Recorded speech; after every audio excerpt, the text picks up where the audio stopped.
बिस्मिल्लाहिर्रहमानिर्रहीम। अस्सलाम वालेकुम। एमबी न्यूज़ के साथ मैं हूं नुसरत नूर। नजर डालेंगे हेडलाइंस पर।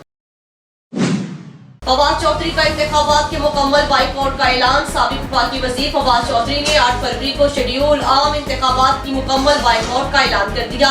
फवाद चौधरी ने इलेक्शन कमीशन को लिखे गए खत में कहा है कि इंतखाबात में चुनाव ही ना हो तो ऐसे इंतखाबात के क्या मायने हैं।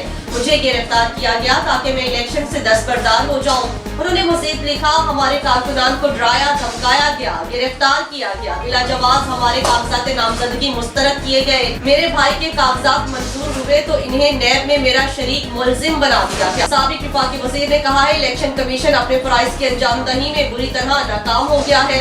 इन ख्यालात में मेरा ग्रुप इंतखाबात का मुकम्मल बाइकआउट का ऐलान करता हूँ।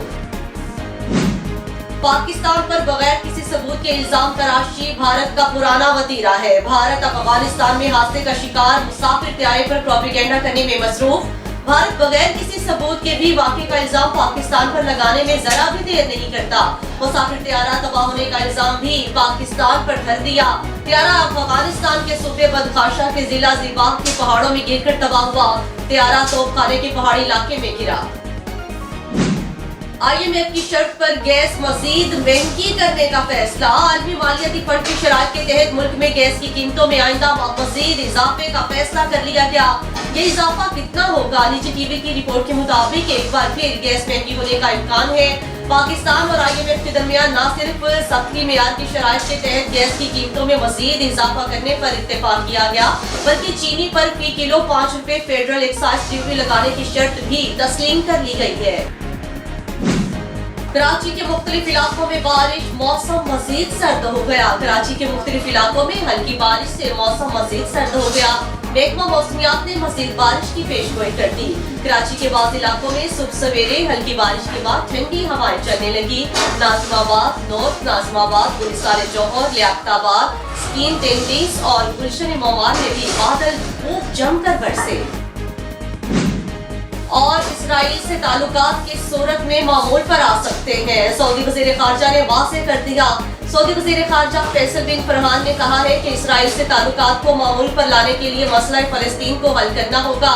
अमेरिकी मीडिया को इंटरव्यू देते हुए फैसल बिन फरहान का कहना था कि फ़लस्तीन के मसले को हल किए बगैर इसराइल के साथ ताल्लुकात मामूल पर नहीं आ सकते। ये वाहिद रास्ता है जिससे हम फायदा उठा सकते हैं। हमें इस्तेहकाम की जरूरत है और सिर्फ मसला फ़लस्तीन के हल से ही इस्तेहकाम आएगा। उन्होंने मजीद कहा, गजा में तनाज़ा को कम करना और शहरियों को हलाकतों को रोकना सऊदी अरब की पहली तरजीह है। याद रहे कि सऊदी वज़ीर ख़ारजा का ये इंटरव्यू स्विट्जरलैंड के शहर डेविस में मुनक्किद होने वाले वर्ल्ड इकोनॉमिक फोरम के मौका पर रिकॉर्ड किया गया था और इतवार को CNN पर नशर हुआ। पाकिस्तान में पहला रोजा कब होगा? तारीख सामने आ गई। दुनिया भर के मुसलमानों की तरह पाकिस्तान में भी जल्द ही रमजान के मुकद्दस माह की तैयारियां शुरू कर देंगे, क्योंकि मतवक्की आगाज की तारीख 2 माह से भी कम रह गई है। माहिरीन फल्कियात के मुताबिक पाकिस्तान में यकम रमजान मुबारक 11 मार्च को होगा। ताहम 7वीं तारीख का ऐलान मरकजी रोयत हिलाल कमेटी चांद नजर आने के बाद करेगी। शोबिज़ इंडस्ट्री की मारूफ अदाकारा और मॉडल आयशा उमर का पुराना वीडियो क्लिप सोशल मीडिया पर वायरल होने लगा, जिसमें उन्होंने कौमी क्रिकेटर शोएब मलिक के साथ अपनी शादी की खबरों पर रद्द-ए-अमल दिया था। 20 जनवरी को शोएब मलिक ने अदाकारा सना जावेद के साथ अपनी दूसरी शादी का ऐलान किया, जिसके बाद से सोशल मीडिया पर कुछ पुरानी वीडियोस वायरल हो रही हैं, जिनमें कुछ वीडियोस सना जावेद और शोएब मलिक की हैं, जबकि एक वीडियो आयशा उमर की भी है, जिसमें वो क्रिकेटर के साथ अपने ताल्लुकात के बारे में बात कर रही है। कौमी हॉकी टीम पेरिस ओलंपिक्स के लिए क्वालिफाई ना कर सकी। कौमी हॉकी टीम न्यूजीलैंड से शिकस्त के बाद पेरिस ओलंपिक्स के दौर से बाहर हो गई है। क्वालिफाई राउंड के अहम मैच में न्यूजीलैंड पाकिस्तान को 2 के मुकाबले में 3 गोल से शिकस्त दे दी। तीसरी पोजीशन के मैच में न्यूजीलैंड ने 2-1 के खसारे में जाने के बाद 3-2 से शिकस्त दे दी। न्यूजीलैंड के खिलाफ तीसरे क्वार्टर 2-1 की बढ़तरी हासिल करने के बावजूद मैच 3-2 से हार गया। हेडलाइंस आपने जानी। मज़ीद न्यूज और अपडेट्स के लिए देखते रहिए MB न्यूज, क्योंकि MB न्यूज है मिलियंस ब्रॉडकास्टिंग न्यूज नेटवर्क।